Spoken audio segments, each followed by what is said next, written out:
দক্ষিণ এশিয়ার ভূ রাজনীতিতে আবারও ঘনিয়ে উঠেছে যুদ্ধের আশঙ্কা। 2026 সালে ভারত পাকিস্তানের মধ্যে নতুন করে সশস্ত্র সংঘাতে জড়ানোর ঝুঁকির কথা জানিয়েছে যুক্তরাষ্ট্রভিত্তিক প্রভাবশালী think tank council of foreign relations CFR। সংস্থাটির সাম্প্রতিক প্রতিবেদনে বলা হয়েছে, সন্ত্রাসী তৎপরতা বৃদ্ধি এবং সীমান্ত উত্তেজনা অব্যাহত থাকলে দক্ষিণ এশিয়ায় বড় ধরনের সংঘাত এড়ানো কঠিন হয়ে উঠতে পারে।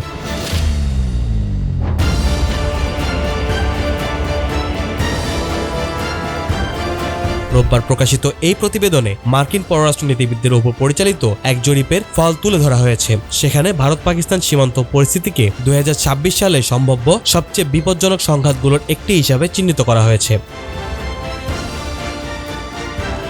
প্রতিবেদনে বলা হয়, বর্তমান ট্রাম্প প্রশাসন গাজা, ইউক্রেন ও কঙ্গোর মতো অঞ্চলগুলোতে সংঘাত নিরসনে সক্রিয় থাকলেও ভারত পাকিস্তান সম্পর্ক এখনও গভীর উদ্বেগের জায়গায় রয়ে গেছে। বিশেষ করে কাশ্মীরকে কেন্দ্র করে যে কোনো সন্ত্রাসী হামলা দুই দেশকে আবারও সরাসরি যুদ্ধে ঠেলে দিতে পারে।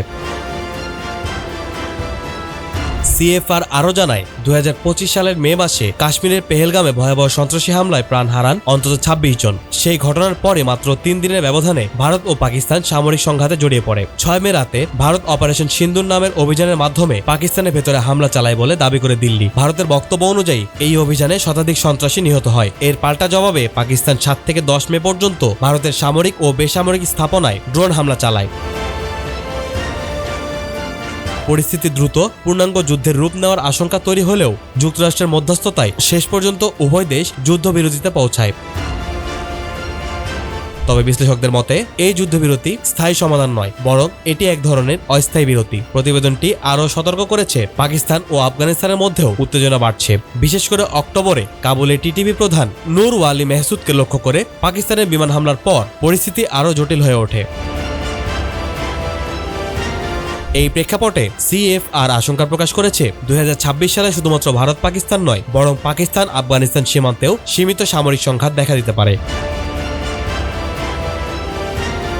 বিশেষজ্ঞদের মতে, দক্ষিণ এশিয়ায় পারমাণবিক শক্তিধর দেশগুলোর মধ্যে এমন সংঘাত শুধু আঞ্চলিক নয়, বৈশ্বিক নিরাপত্তার জন্য মারাত্মক ঝুঁকি তৈরি করতে পারে। এখন প্রশ্ন একটাই, 2026 সাল কি দক্ষিণ এশিয়ার জন্য আরেকটি অস্থির অধ্যায়ের সূচনা হতে যাচ্ছে, নাকি কূটনৈতিক উদ্যোগ শেষ পর্যন্ত যুদ্ধের পথ রুদ্ধ করতে পারবে? এখন সময় বলে দিবে তার উত্তর।